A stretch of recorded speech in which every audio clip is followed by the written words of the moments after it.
에베소서 2장 14절부터 18절 합독입니다. 다 같이 말씀 읽습니다. 시작. 그는 우리의 화평이신지라 둘로 하나를 만드사 원수된 것 곧 중간에 막힌 담을 자기 육체로 하시고 법조문으로 된 계명의 율법을 폐하셨으니 이는 이 둘로 자기 안에서 한 새 사람을 지어 화평하게 하시고 또 십자가로 이 둘을 한 몸으로 하나님과 화목하게 하려 하심이라. 원수된 것을 십자가로 소멸하시고 또 오셔서 먼 데 있는 너희에게 평안을 전하시고 가까운 데 있는 자들에게 평안을 전하셨으니 이는 그로 말미암아 우리 둘이 한 성령 안에서 아버지께 나아감을 얻게 하려 하심이라. 아멘. 할렐루야. 따라하십니다. 화평이신 예수님. 오늘도 화평하신 그 예수님이 여러분 안에 또 여러분 가정 안에 또 우리 교회 안에 하나님의 평안의 선물로 주신 줄 믿습니다. 제가 어제 좀 시간을 좀 많이 내서 아주 여러 목사님의 설교를 수시간 동안 쭉 들어가면서 그 중에 우리 한국 교회 대표라고 할 수 있는 교회들이 상당히 많지만 우리 교단의 합동 측에 강남 서초동에 있는 사랑교회 오정현 목사님 설교를 제가 이렇게 들어가면서 코로나 기간 동안에 이제 온라인 예배로 전환하고 그래도 예배를 드리기를 사모니까 본당에서 예배는 드리지 못하고 조그만 소성전에서 대표적인 분들을 모아놓고 예배를 드리고 온라인 예배를 드리다가 이제 5월 달부터 사회적 일상생활로 돌아갔잖아요. 그러니까 이제 본당에서도 예배를 드리지만 그래도 꽉 차게는 못 앉게 이렇게 자리를 유지하면서 드리면서 그 감격스러운 또 성도들 중에서 문자를 보내가지고 이제사 본당에서 예배를 드리게 됐으니 그 본당에 나가는 그 마음이 부활절 날 예수님을 맞이하는 막달라 마리아처럼 내가 달려가겠노라고 그런 문자들을 이렇게 소개를 하면서 예배를 드리지 못했던 그것이 본당에서 예배를 드리는 게 얼마나 좋은 그런 마음 그리고 사모하는 마음 그런 갈급한 마음을 이렇게 얘기를 하면서 설교하는 걸 쭉 들어보니까 성도들에게 그런 새로운 이름을 주었어요. 여러분과 저는 모두가 다 새로운 이름이 있는데 뭐냐? 한번 따라합시다. 여러분도 저도 사명자. 오늘부터 여러분들의 성씨는 사시고 이름은 뭐라고요? 명자다. 그래가지고 사명자. 이제 그거에 대해서 어제 설교를 들으면서 뭐 한국의 대표적인 교회들 그다음에 감리교, 장로교, 순복음 다양하게 제가 설교를 들으면서 야, 이 한국 교회가 예배에 대해서 그만큼 사모하긴 했구나. 근데 우리 교회는 멈추지 않고 예배를 드렸잖아요. 그래서 여러분들이 사모함이 있는지 없는지 난 모르겠어. 하지만 사모했으니까 코로나 기간 중에도 정부에서 말하는 지침을 다 지키면서 여러분이 빠지지 않고 예배 드린 줄 믿습니다. 일반 교회 중에서 더 작은 교회들은 아예 문을 닫는 경우가 상당히 많았고 이제 한 2달 그리고 5월 달까지 이어지면서 상가 교회들 중에는 월세를 몇 달 동안 내지 못해서 문을 닫는 교회들이 상당수가 실제로 생겼습니다. 그러니까 코로나 기간이 끝나서 어떤 것이 존속되는 게 문제가 아니라 이제는 더 경제적인 타격이 앞으로 올 것에 대한 문제들을 얘기하고 있어요. 저희 교회도 예외는 아닙니다만 그래도 하나님의 은혜 가운데 우리 교회가 정말 성도들의 열심을 다해서 기도해주고 또 예배를 멈추지 않고 예배를 드리면서 하나님의 은혜를 사모하는 그 은혜가 있었기에 참 감사하게 모든 걸 유지할 수 있고 또 부족하고 연약하지만 여전히 다른 곳에 선교할 수 있는 그런 터전을 허락하신 하나님께 감사하고 또 성도들이 힘들어도 여러분들이 내색하지 아니하고 그 자리를 지켜주시는 것에 대하여 다시 한번 감사를 드립니다. 사명자, 명자야 부르니까 다들 대답하라고 하는데 뭐 어색하니까 대답을 못하잖아요, 그렇죠? 하지만 사명자에 대한 그 설교를 들으면서도 저 자신도 그렇구나, 우리는 사명 때문에 사는 사람이다. 먹기 위해 사는 게 아니고 예수님의 사명. 그래서 예수님의 성경의 말씀을 읽다 보면 예수님이 직접적으로 자기 자신에 대해서 내가 온 것은 이유가 있잖아요. 내가 이 세상에 온 것은 전도하기 위해 왔다. 이런 양을 찾기 위해 왔다. 내가 온 것은 섬김을 받으려 함이 아니라 도리어 섬기려 하고 내 생명을 많은 사람의 대속물로 주려 하기 위해 왔다. 그래서 내가 온 이유에 대해서 분명히 얘기한 것처럼 나와 여러분들이 성도로서 내가 성도인 이유, 내가 하나님을 믿는 이유, 내가 하나님의 자녀로 사는 것은 할 때 그 답을 할 수 있는 것이 뭘까? 이제 설교를 아주 여러 편 수시간 동안 들어가면서 제가 오늘 본문 에베소서를 쭉 또 신학성을 읽어가다가 이 본문에 딱 눈이 꽂혔어요. 그는 누구냐? 예수님은 우리의 화평이신지라. 이 부분에 제 마음이 딱 꽂혀서 화평이신 예수님에 대해서 같이 은혜를 나눠야 되겠다. 그가 누구냐? 우리가 믿는 예수님입니다. 그 예수님이 뭐라고요? 우리의 화평이신지라 그랬어요. 여러분 자신이 화평한 사람이 되기를 축복합니다. 여러분의 과정이 화평이 이루어지기를 축복합니다. 또 우리 교회 안에도 여전히 화평이 이루어져서 어딜 가든지 여러분을 만나면 불편한 사람이 아니에요. 그 사람을 만나니까 어떤 사람이요? 평안한 사람. 또 여러분을 만나면 갈등이 있는 게 아니라 그 갈등이 해소될 수 있는 화해자, 피스메이커라 그러죠. 평화를 만드는 저와 여러분이 되기를 주의 이름으로 축복합니다. 여러분 마태복음 5장에 보면은 예수님의 팔복이 나오지요. 그 팔복 중에 마태복음 5장 9절에 보면 화평케 하는 자는 뭐가 있어요? 복이 있나니. 그럼 화평케 하는 자의 복이 뭐냐? 저가 하나님의 아들이라 일컬음을 받을 것이며. 화평케 하는 자가 누구냐? 하나님의 아들이구나. 그러면 예수님도 우리는 뭐라고 말하죠? 하나님의 아들. 인자이신 예수님이 이 땅에 내려오실 때 하나님이신 예수님을 우리는 믿습니다. 그리고 그 예수님을 사람이신 예수님으로 믿습니다. 그러니까 하나님의 아들이신 예수님이 이 땅에 오셔서 우리에게 뭘 원하느냐? 화평케 하는 자가 되어라. 그래서 화평케 하는 자는 복이 있나니 저희가 하나님의 아들이라 일컬음을 받을 것이며. 그랬어요. 사회적인 갈등이 계속 일어나고 있죠. 또 분리, 또 반목, 비판, 판단 이런 일들은 상당히 우리들에게 어떻게 보면 안목을 넓혀줄 수 있기도 하지만 살리는 것의 비판이 아닌 남을 무너뜨리거나 남을 해하려고 자꾸 비판하고 판단하면 서로 죽는 거잖아요. 비판은 없을 수 없습니다. 비판해야 됩니다.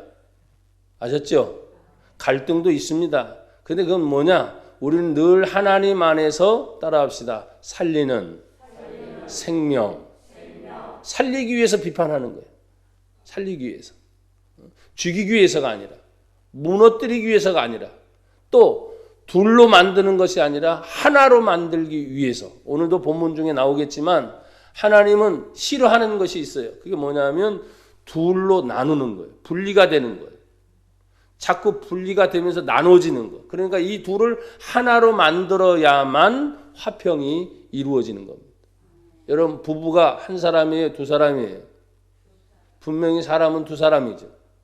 그런데 하나라 그래요. 그렇죠? 한 몸이라 그래요. 근데 이것이 한 몸이어도 나중에 갈라지는 때가 있어요. 어떤 때 갈등이 일어나. 문제가 생겨. 그럼 같이 살면서도 뭐예요? 따로따로 떨어져 있는 거예요. 서로 통해야 둘이지만 하나인데 나중엔 통하지 않고 갈등을 일어나면 또 분리가 일어나면 뭐예요? 이게 같이 있어도 나눠지게 되는 거예요. 신앙생활도 마찬가지입니다. 여러분 교회 안에 우리 모두는 지금 수십 명의 사람이 한꺼번에 같이 있어요. 똑같은 설교를 똑같은 시간에 또 똑같은 톤으로 여러분이 듣고 있지만 여러분이 듣는 자세나 마음에 따라서 다 달라질 수가 있어요.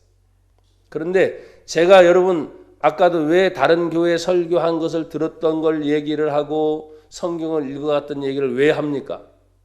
제 마음과 똑같이 여러분이 그 마음이 이루어지기를 원하는 마음이에요. 고백합시다. 다 같이. 주여, 우리가 한 마음이 되게 하옵소서.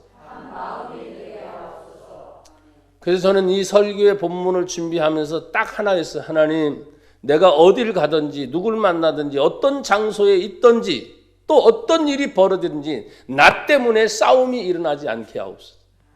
그런 마음으로 제가 설교를 준비했어요. 나 때문에 다툼이 일어나지 않게 하옵소서. 도리어 다투는 곳이라도 내가 가면 평안이 이루어지게 하옵소서. 갈등이 있는 곳에, 분리가 있는 곳에 내가 가면 도리어 하나가 되게 해주세요. 그런 마음으로 제가 설교를 준비를 했어요. 왜? 그는, 예수님은 우리의 화평이시기 때문에 그렇다는 거예요. 사랑하는 여러분, 시편 37편 11절은 이렇게 하나님 말씀을 하셨습니다. 오직 온유한 자는 땅을 차지하게 되며 풍부한 화평을 즐기리로다 그랬어요. 온유한 마음. 그 화평과 온유는 거의 뭐예요? 같은 비슷한 말. 온유한 자는 이 땅의 축복을 받을 것이며 풍부한 화평을 즐길 것이다. 하나님께서 이 땅의 사람 중에 가장 큰 칭찬이 누군지 하면 모세라고 하는 사람일 것입니다. 그 모세는 온 세상의 지면에 있는 모든 사람들보다 그 마음이 온유하니 하나님이 그를 특별히 뭐예요? 사랑해 주셨다. 근데 이것이 신약 성경에 오면서 예수님에 대해서도 뭐라고 말합니까? 마태복음 28장에 보니까 예수님을 향해서 예수님 자신이 나는 마음이 온유하고 겸손하니 할렐루야. 구약 성경에도 보니까 이미 하나님의 사람을 온유한 사람을 쓰셨고 예수님이 하나님의 아들로 이 땅에 오시면서도 온유함으로 자신을 표현했다 이 말이에요. 그래서 온유한 자는 이 땅에 복을 받고 풍부한 화평을 내면의 세계에서 지킬 수 있다는 것이죠. 왜 사람이 자꾸 날카로워질까요? 왜 사람이 자꾸 비판적이고 판단적일까요? 그 속에 뭐예요? 지금 불안하기 때문에, 평안이 없기 때문에, 내 마음이 온유하지 못하다는 증거가 뭐예요? 날카로운 눈빛과 날카로운 말로 생각지도 않게 그 사람이 아무 표정도 안 합니다. 그런데 희한합니다. 그 사람 옆을 딱 지나가는 동안 희한하게 가시 같은 느낌이 들어요. 싸늘한 느낌 막 드는 거예요. 왜? 그 속에 바로 온유와 평안이 없기 때문에. 여러분, 만약에 지금 예수님이 나타나셔서 예수님과 저와 여러분이 동행을 해요, 지금. 예수님 곁에 내가 갔는데 싸늘한 기운일까요? 아니면 포근한 기운처럼 느낄까요? 아시긴 잘 아네. 예수님 생각하면 가면 따뜻할 것 같아. 예수님 지금 옆에 계셔가지고 가면 뭐예요? 모든 것을 포용할 것 같아. 내 모든 문제가 어떤 문제여도 예수님께 가면 다 해결될 것 같아. 할렐루야. 그게 예수님이란 말이야. 근데 예수 믿는 나는 어떠냐 이 말이야. 사람이 내게 다가오면 따뜻합니까? 또 어떤 문제가 있어서 내가 그 문제를 해결하려고 하면 그걸 정말 온유한 마음으로 풀으려고 노력하는 게 아니라 늘 칼로 재듯이 날카롭게 그냥 훑어내고 잘라내고 그래서 완벽하게 해보려고 막 몸부림치는 그런 모습 속에 있습니까? 아니요. 부드러워도 다 해결됩니다. 느슨해도 해결됩니다. 이 세상은 너무나 급하잖아요. 너무나 급해요. 너무나 빨라요. 그러다 보니까 너무 또 엄격해요. 뭐 자유로운 것 같은데 보면 너무너무 엄격한 거예요. 어떤 때는 어디에 종잡게 맞출 수가 없는 것 같아요. 그런 것들을 여러분들이 잘 이해하면서 가야 되는데 감사하게도 우리 믿는 성도들에는 기준이 있어요. 그 기준이 뭐냐? 성경이라고 하는 기준이 있어요. 제가 여러분에게 늘 말씀을 드렸습니다. 저는 대한민국 국민입니다. 공직자의 한 사람입니다. 그 중에 성직자라고 하는 종교인입니다. 그렇기 때문에 대한민국의 헌법을 지켜야 되고 국민으로서 법을 지켜야 되지만 내가 믿는 이 성경이 있기 때문에 이 성경의 절대적 가치 앞에 세상의 어떤 법이라도 절대적인 게 아니잖아요. 왜? 절대라는 말은 변하지 않아야 되는 거예요. 근데 정권이 바뀌면 법이 바뀌어 안 바뀌어요? 시대가 바뀌면 법이 바뀌어 안 바뀌어요? 바뀌는 이건 절대적인 게 안 되는 거예요. 하나님의 성경의 말씀은 천년이 지나도 변하지 않았습니다. 몇천 년이 지나도 변하지 않았습니다. 하나님 말씀은 절대적이기 때문에 이 절대적인 하나님을 믿는 성도로서 만약에 어떤 법을 지켜야 되느냐 하는 선택권이 있을 때는 죄송합니다. 절대적인 하나님 말씀을 저는 따라갈 것입니다.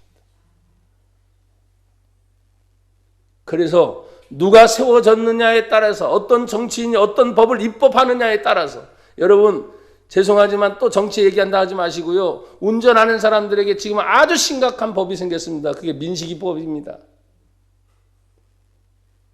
초등학교 앞에 30이라는 속도 분명히 지켜야 돼요.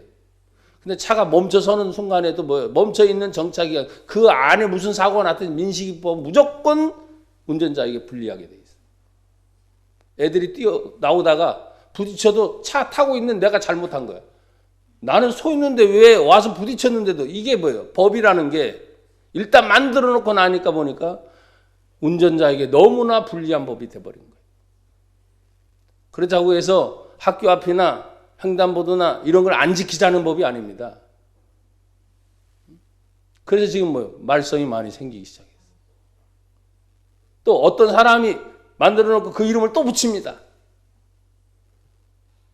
하지 말라고 그 법을 만들어 놨는데 막상 통과가 되고 나니까 너무나 불합리한 것들이 많아요, 안 많아요? 여러분 운전을 안 해본 분들은 지금 몰라 뭔 얘기인지. 근데 운전한 사람들 속 터지는 거야. 거기는 운전하지 말라는 거지 뭐. 그러니까 아예 스쿨존에 안 들어가는 게 가장 좋은 거예요. 그런데 뭐예요? 갈 수밖에 없을 때가 있잖아요. 그 길을 만들어 놨잖아요. 차 다니라고 해놨잖아요. 그런 것들이에요. 상황 따라 바뀌는 거예요. 환경 따라 바뀌는 거예요. 그게 세상의 법이에요. 그러나 하나님의 말씀은 변하지 않았기 때문에 성경에 하나님이 예수님을 향해서 화평이다 하면 화평의 법은 누굴 따라가느냐? 예수님을 따라가는 거예요. 그래서 울어도 아파도 때로는 내 마음에 속상한 일이 생겨도 저와 여러분 예수님 생각하면서 어떻게 해요? 그래, 화평한 사람이 되자. 예? 화평케 하는 자는 뭐가 있다고요? 복이 있나니. 여러분 좋아하는 복을 놓치면 안 되잖아요. 예? 복을 놓치면 안 되잖아요. 하나님의 아들이라 일컬음을 받는 저희들을 향해서 하나님 말씀을 하시는 거예요. 그래서 우리가 믿는 예수님은 우리의 화평이십니다. 그런데 그 화평을 이루기 위해서 예수님 자신이 자신의 육체를 내어주셨다는 말씀입니다. 여러분 보십시오. 14절 다시 한번 읽습니다. 2장 14절 시작. 그는 우리의 화평이신지라 둘로 하나를 만드사 원수된 것 곧 중간에 막힌 담을 한번 거기만 다시 읽어줘요. 어떻게 해요?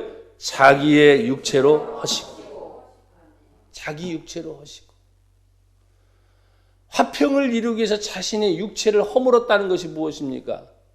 여러분 성경은 십자가의 사건이 나옵니다. 자기 자신이 죽는 겁니다. 자기 자신이 희생하는 것입니다. 내가 살려고 몸부림치는 것이 아니라 제가 그랬어요. 여러분 이제 예수를 믿는다는 것, 교회를 나온다는 건 정확하게 진단하십시오. 그리고 정확하게 말하십시오. 내가 예수 믿기 때문에 사는 것입니다. 그건 나중 문제고 가장 먼저 할 일은 예수 믿는다는 것은 따라합니다. 내가 죽는 겁니다. 내가 죽는 거예요. 내 욕심이 죽어지는 거고 내 자아가 죽어지는 것이고 내 삶의 모든 방식들이 다 죽는 것입니다. 여러분 이미 요한 1서를 우리가 성경을 통해서 이미 가르침을 받았습니다. 이 세상에 살아가는 세 가지 요소 중에 세상으로부터 난 것들이 있습니다. 육신의 정욕, 안목의 정욕, 이 세상의 자랑입니다. 이 세 가지에 걸리지 않을 사람이 없단 말이에요. 육신의 정욕, 다시 말합니다. 안목의 정욕, 이생의 자랑. 이 세 가지는 하늘로부터 온 것이 아니고 땅에서부터 난 것이기 때문에 이 세상에 자기 육체를 입은 사람들은 이 세 가지에 항상 매여 있는 거예요. 그런데 예수님은 하늘로부터 오신 분이기 때문에 이 세상의 지혜를 받아들일 수 없으니까 자기의 육체를 어때요? 헐어내셔야 돼요. 육신의 정욕을 이길 방법, 안목의 정욕을 이길 방법, 또 이생의 자랑을 이길 방법이 뭐니까 육체로 가지고 계신 그 예수님이 십자가에서 자기를 완전히 뭐예요? 허물어 내시는 거예요. 그래서 우리는 예수 믿는다는 것은 뭐냐? 내가 죽고 예수로 다시 사는 거예요. 고백합시다. 내가 죽고 예수로 다시 사는 것이다. 한 번 더요. 안 한 분이 한 분 계셔. 다시. 내가 죽고 예수로 다시 사는 것이다. 그게 뭐예요? 예수 믿는 거예요. 예수 믿는 거. 교회 다니는 게 중요한 게 아니라고 늘 말씀을 드렸어요. 교회를 다니면서 내가 예배를 드리고 하나님의 자녀가 된다는 것은 오늘 예수님 자신이 자기 자신의 모든 육체를 허물어냈다. 허물어냈다는 것은 무너져 내리는 거예요. 없어지는 거예요. 근데 없어집니까? 예수님이 죽음을 이기시고 다시 부활했을 때는 육체도 함께 새로운 부활이 이루어진 줄 믿습니다. 왜? 의인은 없나니 이 세상에 단 하나도 없습니다. 모든 사람이 다 죄를 범하였으며 하나님의 영광을 이루지 못했기 때문에 하나도 죄 없으신 예수님의 육체가 십자가에서 무너지고 땅속에 다시 죽어서 3일 만에 부활하심으로 완전한 새로운 생명이 다시 되십니다. 그래서 영의 부활과 육체의 부활이 다시 이루어졌어요. 예수님의 십자가의 죽으심은 온 인생의 죄인됨에 대하여 죽으심이요. 예수님의 십자가에 다시 3일 만에 부활하심은 온 인류가 죄인에서 의인됨의 역사하심이 우리에게 나타나는 거예요. 아멘. 그래서 여러분, 우리는 이제는 죄인이 아니에요. 예수님 때문에 의인으로 살아야 되기 때문에. 그러면 의인된 우리는 뭐냐? 화평을 따라 사신 예수님을 따라 화평을 이루며 사는 거예요. 근데 그렇게 하려고 하는데 부딪히는 거예요. 또 갈등의 문제가 생기는 거예요. 또 이 세상이 만만치 않은 거예요. 왜? 나는 싸우고 싶지 않아. 근데 싸우는 일이 자꾸 생기는 거예요. 나는 욕심 부리고 싶지 않아. 그런데 욕심 부리는 일들이 자꾸 생기는 거예요. 나는 이 세상에 미련이 없어. 말하지만 왜 미련이 없겠어요? 자랑할 것이 많아요. 집도 사야 되고요. 직장에서도 뭐요? 더 나아져야 돼요. 자녀들이 공부 잘해서 더 성장해야 되고요. 어제 목사님 한 분이 오셨어요.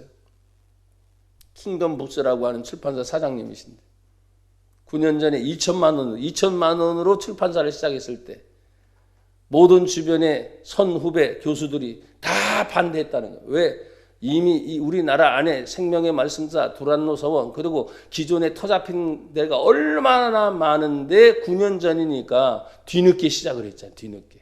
그것도 자본금 2천만 원 가지고 다 이상한 사람이라고 안 된다고.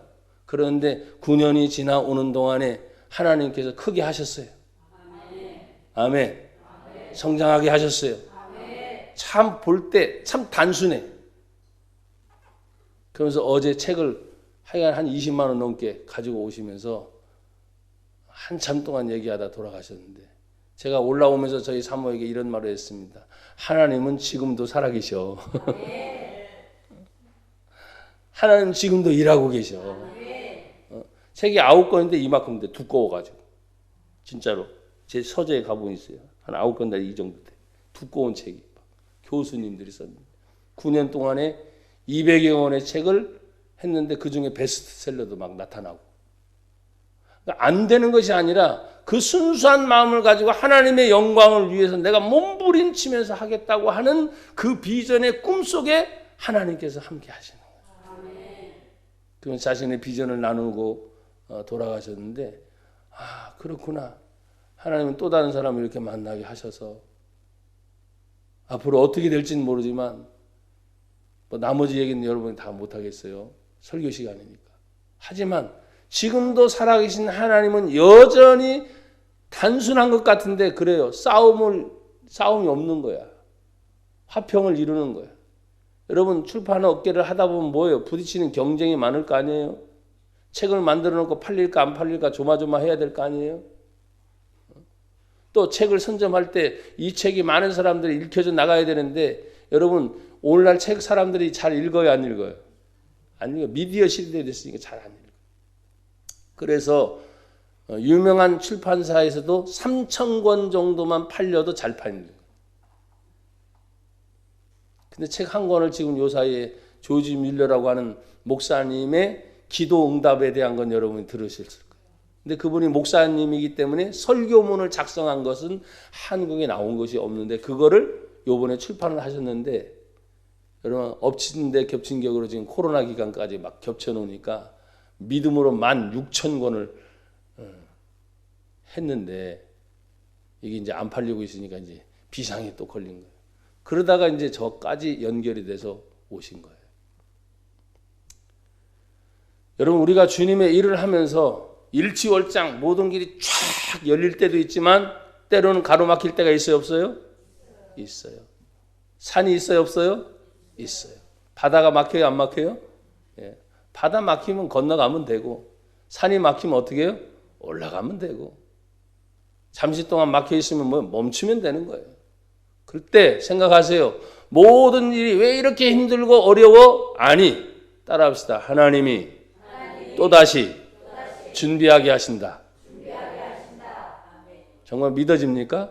따라하라고 하는 거니까 앵무새처럼 하지 말고 목사님 왜 따라할까? 하나님 멈추는 게 아니고 힘들게 하는 것이 아니고 그 기간 동에 또 다른 하나님의 준비와 계획하심이 있구나. 그게 믿어져야 된다는 거예요. 그래서 조마조마하지 않는 거예요. 그리고 한 걸음 한 걸음 내디딜 때마다 하나님의 인도하심. 여러분 보십시오. 예수님이 십자가로 이루신 사건에 대해서도 저는 예수님의 십자가의 사건을 정말 믿지만 왜 33년을 기다려? 이 세상에 오셔서. 또 공생에 왜 3년 동안 있어? 그냥 말 한마디면 끝내잖아. 말 한마디. 그렇잖아요? 전능하신 하나님이시죠. 제자들이 예수님과 함께 어느 마을로 이동하려고 할 때 예수님을 환영하는 무리들도 있지만 예수님을 반대하고 비난하는 사람들도 있었거든요. 그러니까 지나가는 예수님과 제자들을 바라보면서 막 조롱하는 겁니다. 저 무리들이 뭘 할 건가? 그때 제자 중에 한 사람 말합니다. 예수님, 저 사람들이 우리를 조롱하고 판단하고 있습니다. 하늘에서 번개를 내려서 저 사람들을 혼내주세요. 요한이라는 사람이죠. 보아녹의 우레의 아들, 번개의 아들, 성격이 그렇게 급한 사람이에요. 그냥 번개를 내려서 그냥 혼내주라. 그건 다 죽이라는 말이지. 번개 치면 다 죽지 누가 살겠어요. 근데 예수님은 그냥 지나가시죠. 그런 말을 듣거든. 근데 그 보아녹의 우레의 아들, 번개의 아들이 나중에 지나고 나더니만 여러분이 잘 읽고 있는 요한 1서, 2서, 3서 모든 장을 쓴 사랑의 사도 요한으로 바뀌는 거예요. 지나고 나더니만 급한 성격이 사랑의 사도로 바뀌듯이 십자가의 고통이라는 것, 십자가의 죽음이라는 것, 내가 예수를 믿고 죽는다는 것. 여러분 정말 죽었습니까? 성격이?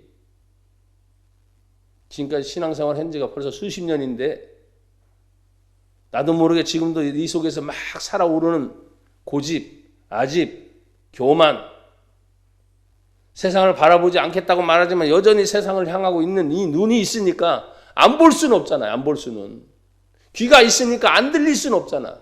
그런데 보고 들으면서도 내 마음 안에서 주인이 누구예요? 예수님이기 때문에, 하나님이 나와 동행하시기 때문에, 하나님의 성령이 너희 안에 거하는 내 성전의 몸이 하나님의 전이기 때문에 하나님이 거하는 성령의 전인 줄 알지 못하느냐. 그래서 화평을 이루어 가는 거예요.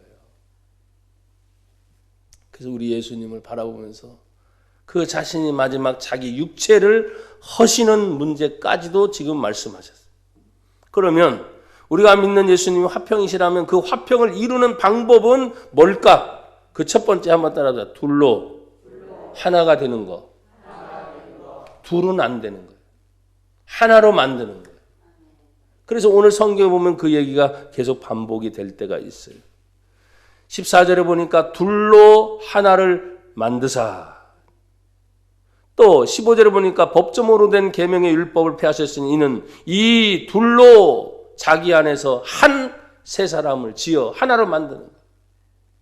그래서 찢어지면 안 돼. 분리가 되면 안 돼. 여러분들이 가정 안에서 남편과 아내가 한 마음이 되기를 축복하고 부모와 자녀가 한 마음이 되기를 축복하고 교회 안에 들어오게 된 모든 성도들이 한 마음이 되기를 주님의 이름으로 축복합니다.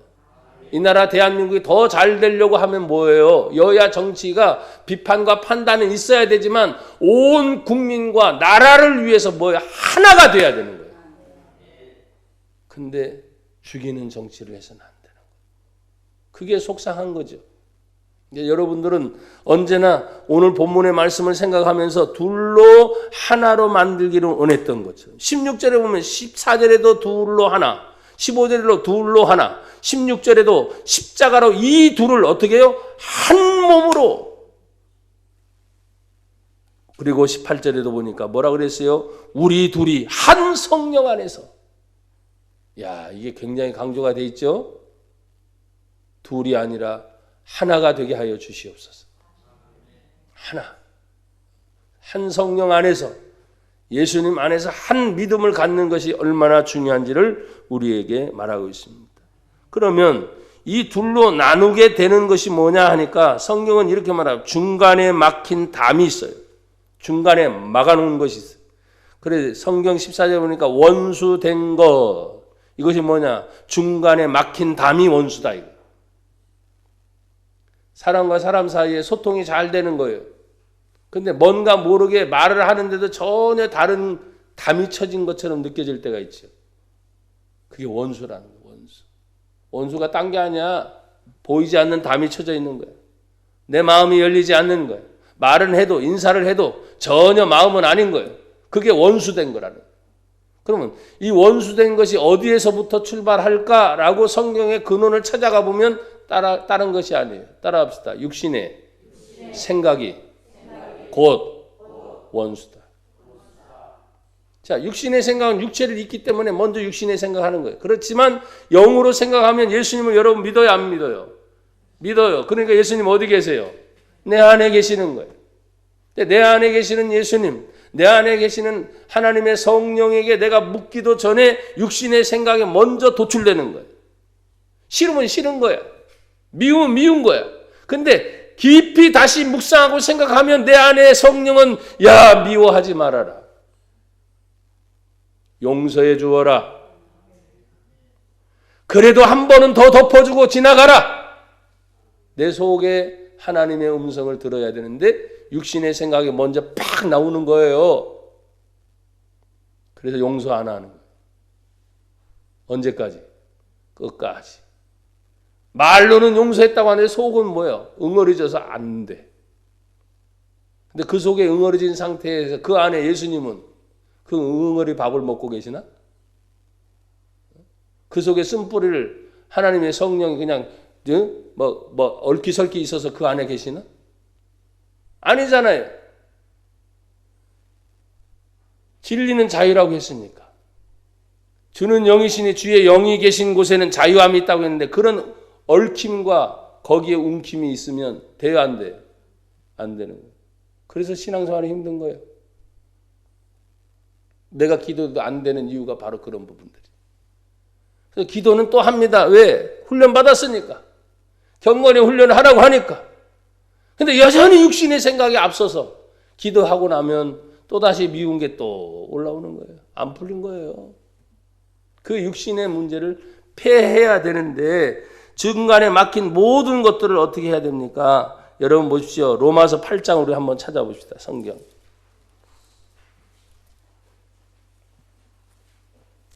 로마서 8장.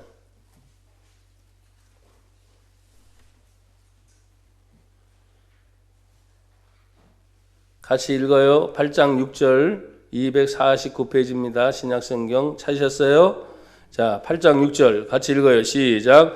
육신의 생각은 사망이요 영의 생각은 생명과 평안이니라. 7절 시작. 육신의 생각은 하나님과 원수가 되나니 이는 하나님의 법에 굴복하지 아니할 뿐 아니라 할 수도 없습니다. 뭐가 가장 큰 문제? 육신의 생각인 거예요.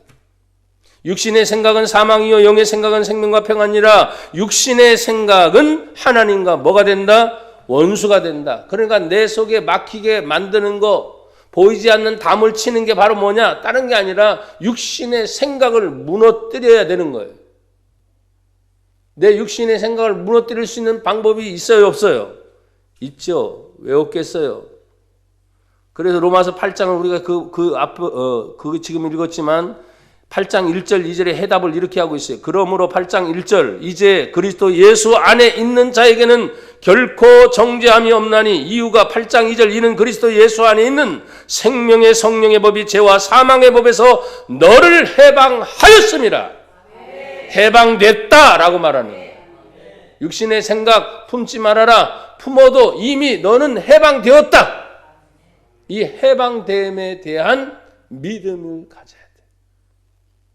근데 그게 또 안 된다고 하는 사람들도 많아. 이게 참 그래서 답답한 게 신앙생활이라는 게 어떤 때는 된 것 같다가 어떤 때는 됐어요, 안 됐어요? 여전히 제자리에 머물러 있어. 그것이 오랜 동안 반복되는 것 같아. 계속 반복되는 것 같아. 그러면 시간이 지나가고 지나가. 그런데 성경은 항상 미리 선언적 선포가 있어요. 선언적. 앞선 선포예요. 그건 뭐냐면 그런즉 누구든지 어떤 사람이든지 그리스도 안에 있으면 새로운 피조물이라. 이미 새롭게 됐다고 선포를 해요. 그럼 뭐예요? 이전 것은 지나갔으니 이전 것은 이미 묻지 말라는 거죠. 보라 새 것이 되었도다. 그러면 그것만 믿고 가야 되잖아. 그래서 믿음은 앞을 보는 전진만이 있어.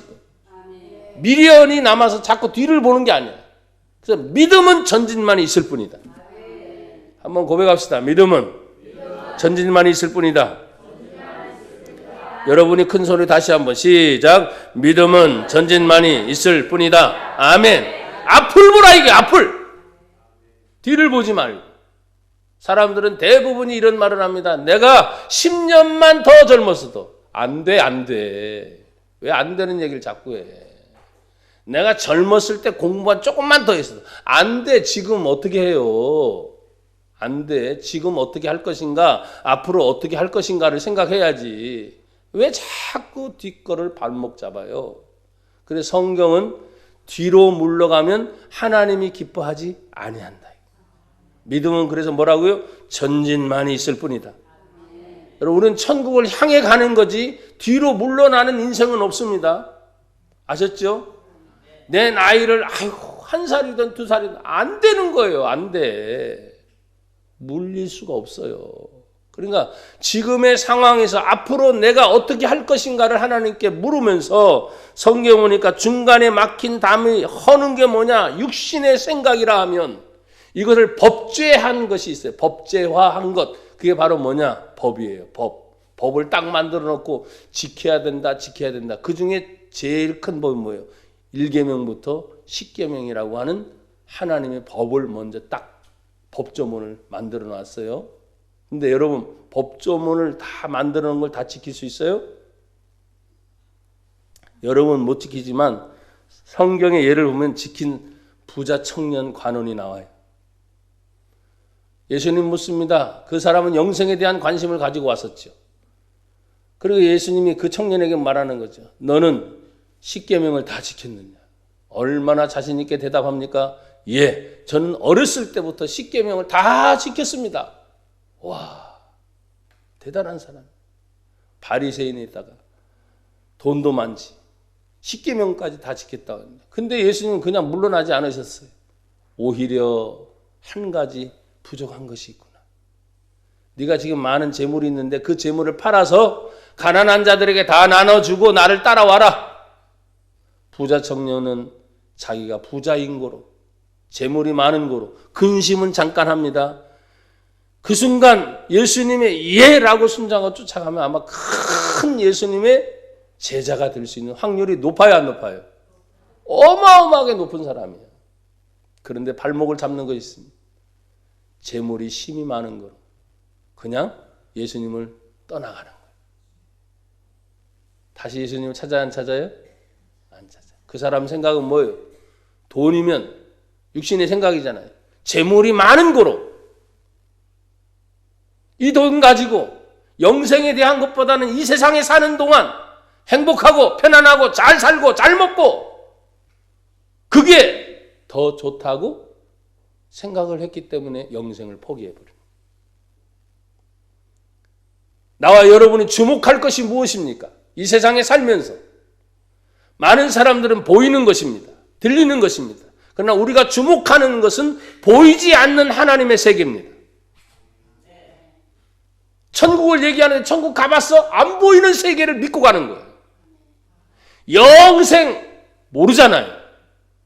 알아요? 아는 사람 있어요? 몰라요. 이 세상에 사는 사람 단 한 사람도 없어요.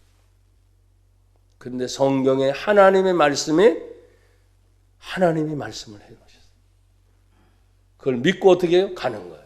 그러니까 보이는 세계가 전부가 아니고 들리는 세계가 전부가 아니고 내가 소유한 것이 전부가 아니에요. 그래서 소유의 문제가 아니라 내가 어떤 존재냐라고 하는 문제에 여러분이 더 신경을 써야 돼요. 저는 우리 성도들이 늘 말했지만 우리 교회 성도들이 대다수 죄송하지만 가난해요. 죄송하지만 어쩔 수 없어. 그렇지만 가난한 것에 대하여 소유가 적다 그래서 행복하지 못하냐? 그건 절대 아니죠. 상대적인 거기 때문에. 절대의 개념과 상대를 여러분 혼동해서는 안 돼요.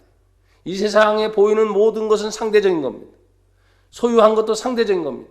그러나 하나님께서 말씀하시는 영생, 생명, 하나님의 천국 이런 모든 구원의 계획은 절대적인 것이기 때문에 보여지는 법에 의해서 여러분이 매여서는 안 돼요. 그래서 예수님은 오셨어요. 나는 율법을 폐하러 온 것이 아니요 그 율법을 완성하기 위해 왔다.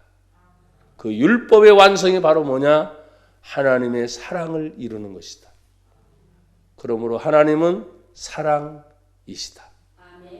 예수 또한 사랑이시죠. 그러니까 본문에 나와 있는 이 둘로 만드는 거, 막힌 담이 있는 거, 그 다음에 여기 성경에 보니까 뭐라고 말씀하십니까? 다시 이제 본문으로 돌아가서 보세요. 15절에 보니까 법조문으로 된 계명의 율법 그랬으니까 정확한 계명이 1계명은 뭐고 2계명은 뭐고 3계명은 뭐고 막 있잖아요. 여러분 우리가 대한민국 국민으로서 이 땅에 뭐 헌법도 있는데 그 다음에 뭐 민법, 형사법 다 아는 사람이 누가 있어요? 법을 공부하지 않은 사람 모르잖아요. 그렇죠? 회계법도 있어요. 통신법도 있어요. 도로법도 있어요. 교통법도 있어요. 알아요 여러분?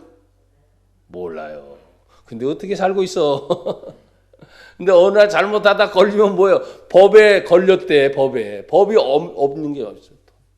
통신법 같은 경우는 여러분 지금 통신 요금 내는 데서 그 법적인 근거에 다 내는 거예요. 그냥 내는 게 아니야. 다 법의 저쪽이 돼. 그러니까 모르고 사는 것이 편한데 그 법조문에 기록된 것, 이건 법조문이란 말은 빼어 나갈 수 없는 항목이 다 있어요.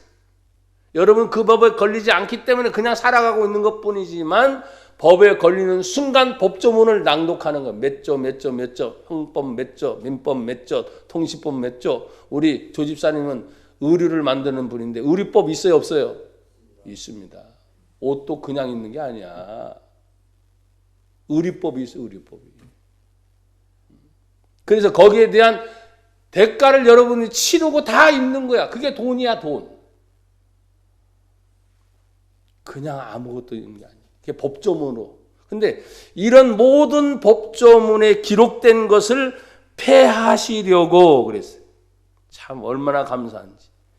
하나님의 법은 십계명으로 큰 율법이지만 이 세상에 사는 모든 법조문 자체가 우리를 만드는 율법, 우리를 쪼아리게 만들고 우리를 힘들게 만드는 모든 것들을 폐하는 것이 바로 뭐냐? 성경 15절입니다. 다 같이 한번 읽어요. 15절 시작.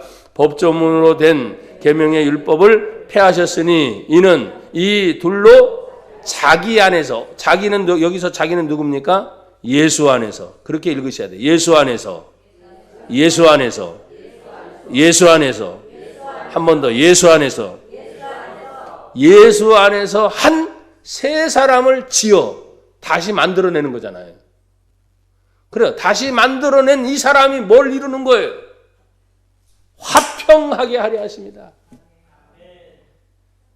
그러니까 법에 걸려서 저촉되는 순간 법적 싸움이 싸우니까 다툼이야. 근데 이것을 이겨내면 다 뭐예요? 화평이 이루어지는 거예요. 화해가 이루어지는 거예요.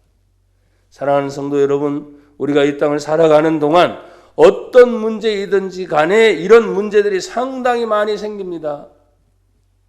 저희 교회도 어려움을 겪을 때 경매라는 어려움을 겪어가면서 법적인 조항이 들어왔어요. 참 어려웠어요. 몰랐을 때는 그냥 몰랐지. 그냥 돈 갖다 쓰면 다 되는 줄 알고 그냥 룰루랄라. 왜? 해낼 수 있으니까. 이자도 낼 수 있으니까 그렇게 했는데 가는 동안 어려워지니까 뭐예요? 금융법에 다 걸리기 시작하는 거예요. 그래서 그걸 몸부림치려고 살아보려고 또 살려보려고 애를 쓰는데 아니야. 법의 저촉이 더 이상 안 돼. 그럼 어떻게 합니까? 끝내야지. 법의 저촉을 받으니까 할 수가 없는. 나는 그때 이렇게 얘기했습니다. 은행권에도. 우리 교회가 살아날 수 있는 소망, 그리고 어떤 문제에 대해서 이런 문제를 능히 감당할 수 있는 것에 대해서 좀 도움을 좋았으니 해달라. 안 됩니다. 돈은 돈 문제입니다. 법은 법입니다. 그래? 그러면 난 못해. 스톱. 그리고 끝냈던 거예요. 그런데 다시 살려주셨어요. 이렇게. 네? 왜? 놓아버리니까. 할 수 없는 상황. 우리 성도들은 뭔 얘기인지 알 거예요. 아는 사람들은. 얼마나 힘들었는지 몰라. 진짜 힘들었어. 근데 지나가고 나니까 그 저촉이 해당이 안 되고 나니까 또 자유잖아요. 자유. 그걸 느껴본 사람만이 아는 거죠. 여러분 신용카드 있어 쓰는 거 참 좋잖아요. 근데 나중에 신용에 문제가 생기게 되면 참 비참해져. 그러니까 있을 때 잘 쓰십시오. 욕심 부리지 말고 있을 때 잘 쓰셔야 돼요. 왜? 그 안에서는 자유를 주었는데 법에 저촉되는 순간 신용 잃고 불량자가 되고, 나도 불량자가 돼봤다니까요. 내가 이렇게 불량자 될 사람이에요? 신용 불량자래. 그래, 블랙리스트래. 내가 나름대로 정직하게 살아왔고 역사까지 성실하게 살아왔고, 내가 정말 금융으로 말하면 은행에 저금하고 뺐다가 넣었다 뺐다 그거 가지고 다 살았던 놈들이 그렇게 되더라고. 그러니까 좋을 땐 좋고 법에 접촉이 안 받을 땐 굉장히 괜찮지만 그 문제가 생길 때도 이 세상은 가만히 두지 않아요. 근데 아무런 또 어떤 큰 문제가 생겨도 예수님 안에 들어오면 예수님은 나에게 괴롭힌 적이 없어요. 언제나 자유를 주셨지. 결국 보니까 내 욕심에 내가 빠졌더라고. 아까 말했죠. 육신의 생각에 내가 빠져가지고 하나님 앞에서 믿음으로 살아보려고 몸부림쳤던 그런 세월들이 오늘 성경에 보니까 소멸되어지는 모든 것들이 하나님 안에서 화평을 이루는 것. 그러니까 저는 어제도 우리 목사님 얘기를 했지만 왔다 가신 그 밤에 참 많은 목회자들을 만나고 어떤 큰 일을 치르면서 목회자들의 단어 속에 감사합니다, 행복합니다, 좋습니다 라고 말할 수 있는 사람들을 만나보기가 쉽지 않은 거예요. 사역이니까 사역을 감당하고 일이니까 일을 감당하는데 그냥 내 생활 속에 진정 예수님이 나와 함께 함으로 내가 화평이 있다. 아멘. 내가 정말 감사하다. 아멘. 내가 정말 행복하다. 이걸 여러분들이 있고 없고를 떠나서 예수님 자체, 아까 말했잖아요. 소유가 아닌 존재 자체로서 나는 어떤 일이 있어도 하나님의 자녀가 됐잖아요. 예수님이 나를 떠나지 아니하시잖아요. 내 안에 계신 성령이 나를 떠나지 아니하시잖아요. 어떤 상황이 와도 하나님 말씀대로 저를 인도해 가실 것이니까. 하나님 화평하게 하옵소서. 16절에 보면 또 십자가로 이 둘을 한 몸으로 하나님과 화목 화목하게 하려 하심이라. 세 사람을 지어 화평하게 하는 것은 이웃 간의 상황일 수도 있습니다. 그러나 십자가로 이 둘을 한 몸으로 만드는 것은 이제는 수직적으로 하나님과 우리 사이를 뭐하게 만드는 거예요? 화목하게 만드는 거예요. 십자가의 온전한 사랑이 무엇입니까? 수직적으로 하나님과 나 사이의 문제가 해결되는 것이 십자가의 사랑이에요. 동시에 수평적으로 나와 이웃과의 관계가 화목하게 되는 것, 그게 십자가의 온전한 사랑이 되는 줄 믿습니다. 어떤 사람은 신앙생활 하나님께만 잘하면 되지. 아니요. 하나님께도 잘하십시오. 동시에 나와 이웃과의 관계가 허물어지게 되면 온전한 십자가의 사랑이 안 되는 거예요. 그러니까 하나님 사랑합니까? 사랑한다면 이웃을 사랑하라. 그래서 10계명을 2가지 계명으로 하나님 사랑과 이웃 사랑으로 말하신 예수님의 말씀을 우리는 기억해야 돼요. 그래서 지금 십자가로 소멸하면서 하나님과 화목하게 하셨다라고 하시면서 화목되는 순간 16절 마지막에 보면 원수된 것이 십자가로 뭐 하시고 소멸 사라질지어다. 없어지는 거야 완전. 다시 생기는 게 아니야. 내가 예수 믿으니 십자가로 소멸될지어다. 사라질지어다. 그래서 왜 무슨 씨가 자꾸 난다 그러세요? 씨까지 그냥 캐버려. 불만, 원망, 교만, 자만, 고집 불통 있잖아요. 소멸이라는 걸 생각하세요. 소멸은 불이 임해서 완전히 태워버리는 거예요. 그러면 그것이 죽었다고 해서 여러분이 이제 나는 끝났어 이게 아니에요. 새 사람으로 다시 사는 거예요. 그래서 born again, 다시 태어났다, 중생했다, 구원받았다. 나는 옛사람이 아니라 예수님 때문에 새로워진 사람으로 사는 거예요. 그게 예수 믿는 사람이에요. 교회 다니는 사람이 아니고 나는 하나님의 자녀로 산다고 하는 것이 바로 그것이. 그러면서 17절에 축복이 이어지죠. 화평함을 이루는 결과가 완전한 새 사람이 되는 것이며 동시에 17절 다 같이 읽어요. 시작. 또 오셔서 먼 데 있는 너희에게 평안을 전하시고 가까운 데 있는 자들에게 평안을 전하셨으니 할렐루야. 가까운 데 있던 먼 데 있던 누구에게든지 평안이 임할지어다. 평안이 임할지어다. 여러분의 가정에 평안이 임할지어다. 여러분의 직장에 평안이 임할지어다. 여러분이 하시는 모든 범사에 평안이 임할지어다. 하나님의 거룩한 교회에 평안이 임할지어다. 가까운 데 있든지 먼 데 있든지 대상이 누구를 말하지 않았어요. 그러나 하나님의 평안이 임하는 것을. 근데 보십시오. 저는 이동이 많잖아요. 이동이. 그냥 항상 여기에 머물러 있지 않고 이동이 많아요. 어딜 가든지 습관처럼 제가 말씀을 드렸잖아요. 휴대폰을 어딘 전 세계를 다 가지고 다니는 휴대폰을 하잖아요. 그러면 제일 먼저 아침에 일어나는 일이 찬송가를 틀어놓는 일이에요. 성경책을 가지고 다니잖아요. 제일 먼저 하는 일이 성경을 먼저 펼치는 일이야. 그리고 조금이라도 성경을 읽는 거죠. 생활의 습관을 어떻게 갖느냐가 대단히 중요해요. 하루를 시작할 때, 그리고 하루를 마칠 때, 당연히 또 기도하면서 주무시겠지. 그래요, 안 그래요? 네?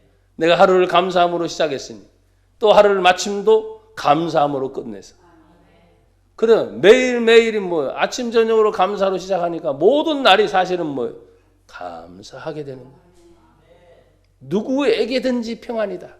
그러니까 내가 평안하면 상대가 누구든지 어떤 때는 죄송해요. 정말 날카로운 사람을 만나고 껄끄러운 사람을 만나고 죄송합니다. 그 자리가 굉장히 불편해요. 빨리 떠나고 싶어 솔직히. 그런데 있다 보면 그 불편함보다 이 평안함의 능력이 더 큰 거야. 네? 알아듣는 자는 알아들을지어다. 네. 있다 보면 뭐예요? 평안함이 도리어 묻어나는. 그쪽 상대로부터 내가 영향을 받는 게 아니라 내 평안함으로 도리어 모든 평안함을 만들어요. 여러분이 계신 곳이, 여러분이 가시는 곳이, 여러분 때문에 축복합니다. 평안하시길 바랍니다. 근데 내가 불편하면 안 되잖아. 내 스스로. 내가 막 불안하거나 내 자신이 막 어떻게 할 줄 모르면 평안함이 절대로 나갈 수가 없어요. 그래서 하나님은 지금 평안의 축복을 주셨고, 마지막 18절 다 같이 읽어요. 시작. 이는 그로 말미암아 우리 둘이 한 성령 안에서 아버지께 나아감을 얻게 하려 하심이라. 성령님이 한 분이에요? 두 분이요? 네, 한 성령입니다. 그러니까 둘이 안 되는 거예요. 둘이 하나가 될 때 한 성령 안에서 하나님께 나가는 길이 열리는 거예요. 길이 두 가닥, 세 가닥 되면 곤란해요. 아셨죠? 구원의 길은 오직 한 길. 예수. 여러분이 오래간만에 합시다. 여러분 예수예요. 오직. 예수. 중심. 예수. 절대. 예수. 아멘.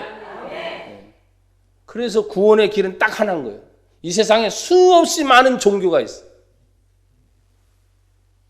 근데 구원의 길은 오직 예수님 한 분인 거예요. 그러니까 오늘도 둘이 한 성령 안에서 하나님께 나가요. 하나님도 한 분 하나님이니까 여러 갈래로 안 가요. 그냥 한 길로 가게 돼 있어요. 그래서 오늘 마지막에 그렇게 말씀하셨죠. 예수로 말미암아 우리 둘이 한 성령 안에서 아버지께 나아감을 얻게 하려 하십니다. 자, 우리 둘이라는 말은 복수의 개념도 있어요. 그 다음에 여기 16절에 이 둘 뭐 이런 것들을 계속해서 설명 좀 해야 되는데 그냥 제가 넘어갔어요. 근데 둘의 개념은 뭐냐? 변화되지 않았던 상태와 변화되고 난 후에 갈등이 계속 일어나는 문제를 말하고 있어요. 여러분 정말 예수님 믿습니까? 예수님 믿으면 정말 변화됐습니까? 그럼 변화됐는데 왜 자꾸 옛날에 그 옛사람이 자꾸 살아납니까? 그러니까 이 둘이 갈등을 일으키니까 안 되는 거예요. 어떤 때는 기도도 됩니다. 그러다 어떤 때는 기도가 돼요? 안 돼요? 안 됩니다. 그때는 분명히 옛자아가 자라는 거예요. 이 둘이 하나가 되려고 한다면 완전히 변화된 나. 아셨죠? 내가 완전히 하나님의 자녀됨의 확심을 가지고 있는 나. 내가 지금 하나님께 나아가는데 나는 여러 갈래 길로 가는 게 아니라 오직 한 길로, 오직 한 성령으로, 오직 하나님께만 내가 나간다. 그러니까 다른 곁길을 볼 수 있어요? 없어요? 없는 거야. 오직 하나님께만. 그런 자세를 여러분이 가질 때 기도의 응답도 뭐예요? 그런 자들에게 확실하게 일어나는 거예요. 이제는 우리는 기간 싸움의 문제입니다. 코로나 영향도 많이 있었지만 여러분 코로나 영향 동안에 그냥 사람들이 안 산 게 아니야. 다 살아가면서 어떤 사람들은 여러 가지 평가를 내립니다. 그러나 우리는 하나의 평가를 내릴 수 있습니다. 하나님이 또 다른 준비를 계획하고 계시는구나. 멈춘 것이 아닙니다. 그 중에 하나, 화평을 이루신 예수님처럼 어떤 일이 앞으로 일어날지라도 나와 여러분은 화평을 전하는 하나님의 자녀로 승리하기를 축복합니다. 하나님 감사합니다. 주의 은혜 안에 살게 하옵소서. 화평이신 예수님, 그 화평을 이루는 자로 살게 하옵소서. 예수님 이름으로 기도합니다. 아멘.